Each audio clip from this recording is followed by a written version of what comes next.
This is फरयान Anjum और आप देख रहे हैं मेरा प्रोग्राम टॉकिंग ट्रेंड, जो कि अपलोड होता है हमारे चैनल द ट्रेंड पॉइंट पे। और हम अपने पॉडकास्ट पे बात करते हैं उन लोगों से जो कर रहे होते हैं सोशल सर्विसेज प्रोवाइड कर रहे होते हैं लोगों को अपनी सर्विसेज, और उनको दे रहे होते हैं एक पैगाम, एक मैसेज के अगर आगे बढ़ें, जस्तजू रखें और हिम्मत करें तो हम भी किसी मकाम पे पहुंच सकते हैं।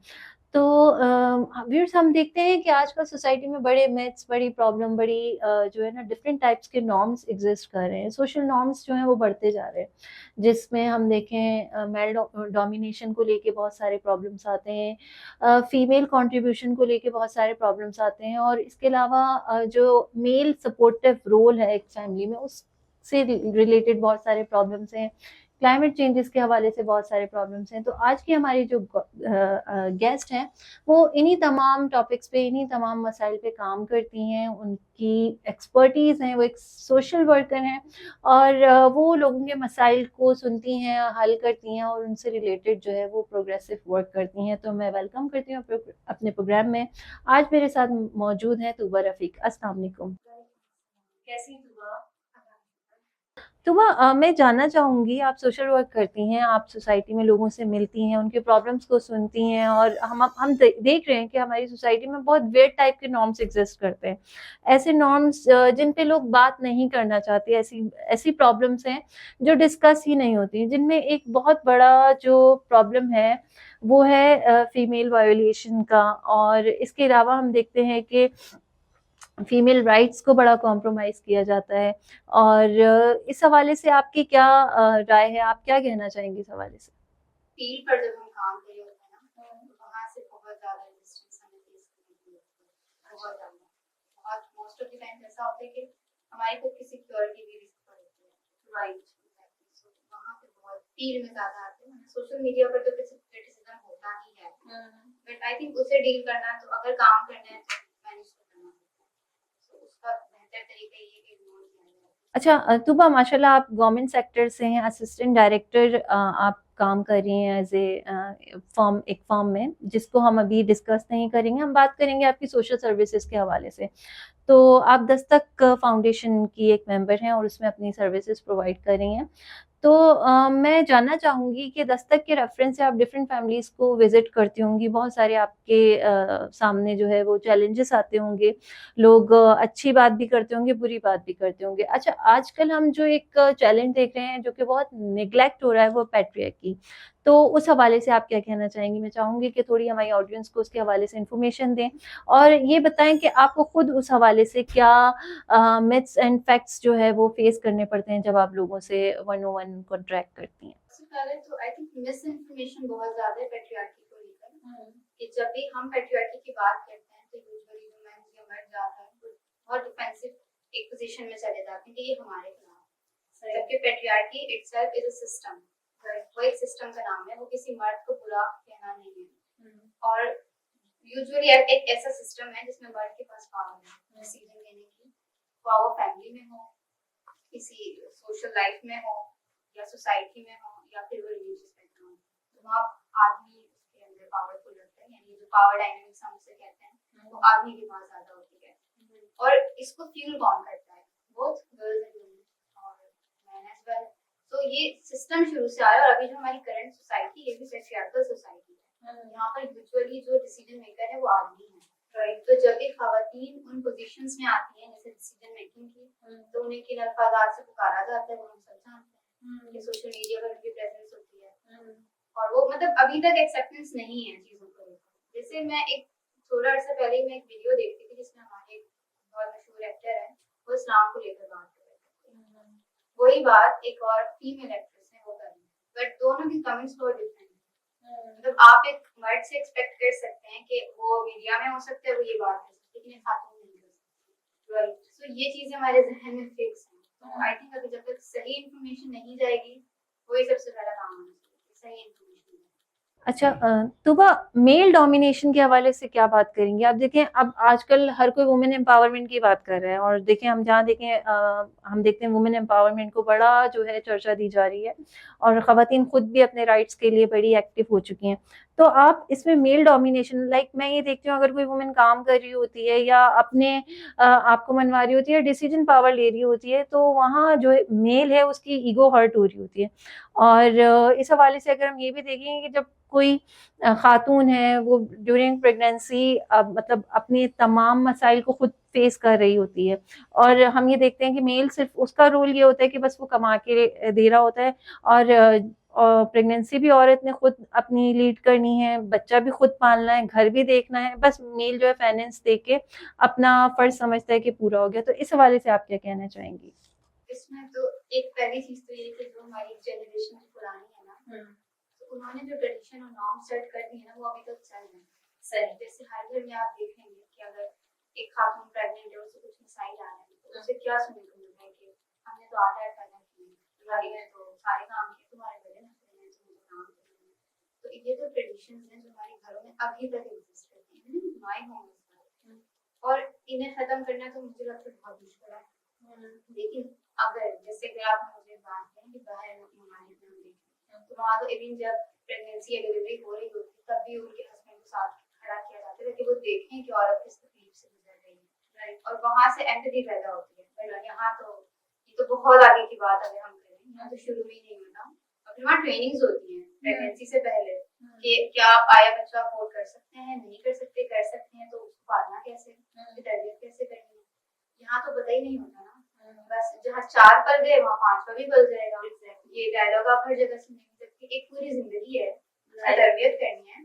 अब मसला ये कि डोमिनेंसी मर्द से भी ना आप इस पैट्रियार्कल वाले सिस्टम में एक्सपेक्ट नहीं कर सकते, क्योंकि man itself is a victim of patriarchy. जैसे कि इतनी ज्यादा उनके ऊपर एक्सपेक्टेशंस हैं, जिम्मेदारियां हैं, काम उन्होंने करना है, कमाना उन्होंने, 7-7 8-8 एक फैमिली में अफराद हैं और कमाने वाला सिर्फ एक। तो आप क्या एक्सपेक्ट कर सकते हैं उससे कि वो बच्चों को टाइम देगा? वो इटसेल्फ खुद एक विक्टिम है। और जब वो टाइम नहीं देता, औरत इतनी पढ़ी लिखी नहीं है, उसे नहीं पता माशरे में क्या है, इंफॉर्मेशन है ही नहीं, तो वो क्या ट्रांसफर करेगी? एंड एट द एंड फिर इल्जाम उसके ऊपर होता है कि क्या तुमने तरबियत की है, परवरिश की है, तुम्हें कुछ पता ही नहीं है, मेरे बच्चे भी गाली हैं। तो समहाउ ये सारी चीजें इंटरकनेक्टेड हैं। अगर ये पैट्रियार्कल सिस्टम खत्म होगा, इक्वालिटी होगी, तो बच्चे की परवरिश भी अच्छे से होगी, औरत भी कमाएगी, मर्द भी, दोनों मिलकर परवरिश करेंगे, तो बच्चा भी फिर एक बेहतर शहरी बनेगा। अच्छा तूबा, आपने खुद कहा कि आपका बहुत फेवरेट एक टॉपिक है climate change with gender lens.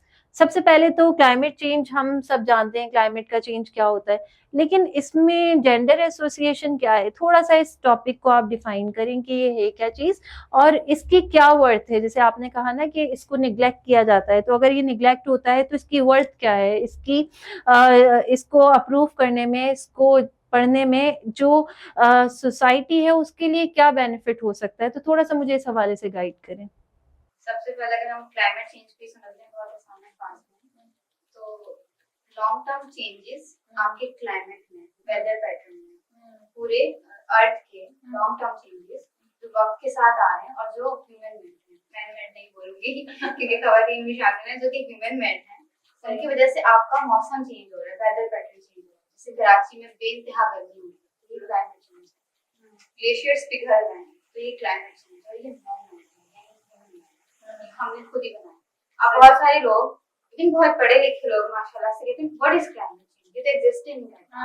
ठीक है भाई, सब ये समझते हैं वही सुबह होनी है, वही शाम होनी है, वही दिन, और कहते हैं कि यूनिवर्स का जो सिस्टम चला आ रहा है ट्रेडिशनल वो चला आ रहा है और उसने तो वैसे ही चलना है। लेकिन ग्रीन हाउस गैसेस हैं और भी बहुत सारी गैसेस हैं, फैक्ट्रीज हम चला रहे हैं, तो ये सब कहीं ना कहीं हमारे क्लाइमेट का इफेक्ट है। अब यहाँ पर एक सवाल ये आता है कि इसमें जेंडर कहाँ से आ गया? तो इसमें जेंडर है। अच्छा, इस तरह से कि जब भी कोई चेंज आती है, अच्छा पहले मुझे बताएं कि एक औरत और मर्द है तो दोनों की जरूरियात मुख्तलिफ हैं, दोनों, और एक बच्चा है या ट्रांसजेंडर, तो जब क्लाइमेट चेंज होता है ना, तो वो मर्द, औरत, बच्चा या ट्रांसजेंडर मुख्तलिफ तरीके से इम्पैक्ट करते हैं, सबकी जरूरियात मुख्तलिफ। और अब जाकर इस चीज को रिकॉग्निशन मिली है बहुत अरसे बाद, बहुत सारे एडवोकेसी के बाद, कि अब लोग कहते हैं कि ठीक है, हाँ वो भी कुछ लोग कि there is a gender aspect as well in climate change. अब आप सिंध की बात कर रहे हैं, फ्लड आया, ठीक है, हम क्या करते हैं, राशन पहुंचा दो। हर किसी को तो राशन नहीं चाहिए। एक बच्ची है जिससे पीरियड्स हो रहे हैं, उसे तो पैड चाहिए। और नहीं होते बच्चों के पास। जब मैंने फील्ड में काम किया है तो औरतों को ऐसी ऐसी बीमारियां थी, यूटीआईज थे जिन्हें उनको खुद नहीं पता था और उन्होंने नॉर्मलाइज कर लिया इस चीज को कि ये तो नॉर्मल है। और इतना स्टिग्मा है कि हमने एक जगह राशन बैग्स किए थे तो उसमें हम एक पैकेट रखते हैं जिसमें पैड्स होते हैं, जिसमें और बहुत सारी चीजें मेंस्ट्रुएशन से रिलेटेड होती है। तो आदमी ने इनकार कर दिया लेकिन कि हम तो ये लेके ही नहीं जाएंगे, आप ये क्या दे रही हैं। तो ये तो बहुत क्वेश्चन मार्क है ना आप लोगों के ऊपर भी कि मतलब इस लेवल पर है। इवन जब मैं उसमें थी चित्राल में थोड़ा काम किया तो वहाँ पर खवातीन क्या करती है कि वहाँ पे फ्लैश फ्लड्स होते हैं, मतलब अचानक फ्लड आएगा with in 6 hours. Flash flood वो होते हैं जो बस बहुत अचानक आएंगे, ये क्लाइमेट की वजह से। अब कुछ एरियाज ऐसे हैं जो पहाड़ों के नीचे है ना, ग्लेशियर ऊपर है, तो वहाँ बहुत ज्यादा खतरा होता है। अब ग्लेशियर पिघलेगा, आवाज आएगी, फ्लड आएगा, एक तो फेयर है, ट्रॉमा है। फिर वहाँ पे खवातीन क्या करती है कि उन्होंने ना ऐसे पैकेज बनाए होते हैं जिसमें पैड नहीं होते, जिसमें उनके डॉक्यूमेंट्स होते हैं, उनका कैश होता है, बस वो उठाते हैं, वो भाग जाते हैं। सो आई एम थिंकिंग कि क्यों नहीं उसमें पैड हो सकते हैं, वो भी तो जरूरत की चीज है ना। लेकिन क्योंकि मर्द अलाउ नहीं करते तो वो लोग रखते नहीं। और ये सिर्फ एक नीड है। वहां पर जो बच्चे हैं ना, अगर कोई तेज आवाज में जहाज के ऊपर से गुजर जाए ना, वो डर जाते हैं और बहुत बुरा रोने लग जाते हैं। तो ये फेयर है, यानी मुझे मेंटल हेल्थ सपोर्ट की जरूरत है, ये बहुत सारी चीजों की जरूरत है, मिटिगेशन प्लान होने चाहिए। लेकिन स्टिल बहुत ज्यादा ऐसा नहीं कि हमारे पॉलिसीज नहीं है। We have CC gap, Pakistan की अपनी पॉलिसी 2022 में आई है I guess, climate change gender action plan. लेकिन मसला ये कि हमारे पास गैप है एग्जीक्यूशन का, बजट नहीं है इतना सारा कि हर इंसान को हम कैसे ट्रीट करें। यहाँ तो राशन पहुंच जाए बहुत बड़ी बात है, राशन को ही बेसिक नीड समझते हैं। So this was all with Tuba, and Tuba, you have done a lot of discussion about different topics which are to be discussed in different platforms. बहुत important है और लेकिन neglected है। तो I am highly thankful to you कि आपने उन topics पे बात की कि जिन टॉपिक्स पे लोग बात करते हुए डरते हैं। कोई एक शॉर्ट मैसेज अपने हैंड से हमारी सोसाइटी में, हमारे लोगों में जनरली आप देना चाहें तो प्लीज। आई थिंक ये जो बहुत बड़े बड़े मसले हैं ना, early childhood marriage, rape, gender violence, इन सब की सिर्फ एक वजह मुझे लगती है और वो है CSC, sexual comprehensive sexuality education, जो बहुत अर्ली एज पर होनी चाहिए।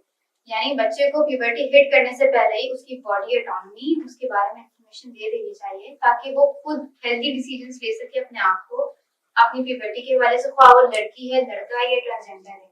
ये इंफॉर्मेशन बेसिक ह्यूमन राइट है, ये हर बच्चे के पास होनी चाहिए और नहीं होती हमारे यहाँ, वो एक अलमिया है लेकिन होनी चाहिए। So viewers, this was all with Tuba, and Tuba has done a lot of work on social services, और उनकी बातों से हमें पता लग रहा है कि वो कितनी क्रिटिकल थिंकर हैं, कितना क्रिटिकल सोसाइटी को डील करती हैं और कितने प्रॉब्लम्स को फेस करती हैं। And it was glad to meet her and discuss the topics which were never discussed before, and hopefully हम इनसे मज़ीद सेशंस रखेंगे। Till then keep watching Talking Trend, The Trend Point को सब्सक्राइब करें, अपनी कमेंट से, अपने मैसेजेस से, अपने आइडियाज़ से हमें अवेयर करें। We would appreciate them. Thank you so much. अपना ख्याल रखें, अपने प्यारों का ख्याल रखें।